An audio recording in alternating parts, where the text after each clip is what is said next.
And really, I'd like to introduce Alain Turpin, who is seated at the laptop. He's the Executive Director of the Canadian Deaf Sports Association. And he has worked with Lauren and Chris to develop this agreement for the training center. Very exciting opportunity for deaf and hard of hearing curlers. So very briefly, our organization, the Canadian Deaf Sports Association, is a multi-sport organization. We have curling, hockey, badminton, volleyball, table tennis, and we are recognized by Sport Canada, who is one of our, of course, major funders. CDSA provides leadership in the athletic endeavors of deaf and hard of hearing Canadian athletes. We focus on not only their skill development, but the psychology, and our focus is, of course, on the podium. We recently participated, or recently became affiliated, with Curling Canada. So a brief history of curling here in Canada. Back in 1979, we had the Canadian Deaf Curling Association, which was founded. Curling had been around before, but it focused on the curling championship that was hosted annually in Canada. But in 2017, the organization folded. So the Canadian Deaf Sports Association took over curling as one of its major programs in September, so the fall of 2017. And that was this is our first official partnership with CDSA, and we are happy to partner with the Morris Curling Club and the Cargill Curling Training Center. So maybe just a little bit of history. The International Committee on Sports for the Deaf is the committee that oversees the Deaf Olympics. And curling was first involved as an Olympic sport in 2007 in Salt Lake City. It was actually a demonstration sport that year because it was the first time, but after that, because of the success and the popularity, it became an actual Olympic event in 2009, in 2013, and in 2017, and they have been medal events. In 2019, we will have the Winter Deaf Olympics in Italy. 2021, the World Deaf Curling Championships will be held here in Canada, Banff, in fact. So we have a brief video from the inaugural Lake City.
And really, we would like to recognize one outstanding Canadian athlete who is a curler, and it is in fact Sally Coral, who was born here in Winnipeg, currently residing in Edmonton, but has been involved in all of the Deaf Olympic and World competitions to date. So congratulations to Sally, and that's what she has won as a curler.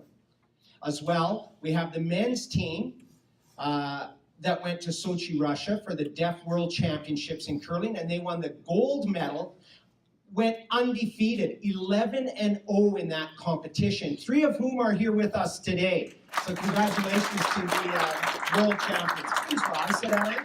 Please rise.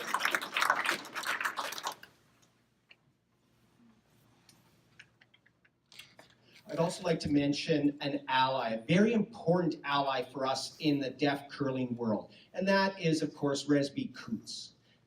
Resby was here, I'm sure. There he is. I knew I had seen him earlier. So Resby really approached us and got got these gentlemen to win the curling championship. He met with them. He saw them when they arrived back in Canada and have been in contact with them, was there at the Canada Deaf Games Curling Championships, and has been instrumental in assisting us, and truly is an ally for those of us in the deaf sport world.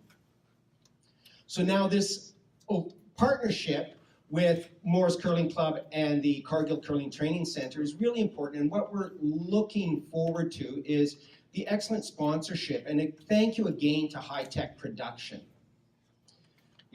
This curling program really will suit our long-term athlete development because it provides training clinics for athletes. It provides training clinics for youth who are up-and-coming athletes, which is exactly what our long-term athletic development plan is. It also will provide apprenticeship for deaf coaches interested in attaining their NCCP designations. And of course, for the coaches that we have who will be working with deaf athletes, we are happy to provide American Sign Language or the Langue des Signes Québécoise, which is the sign language used in Quebec, for those coaches to learn to communicate directly with athletes. Now, this is our first implementation. We have the partnership with the Morris Curling Club, and we're very excited to have access to venues that are world-class venues. And of course, we're hoping to be able to expand this partnership with other sports. And so thank you on behalf of the Canadian Deaf Sports Association, and thank you for being here to be sharing this.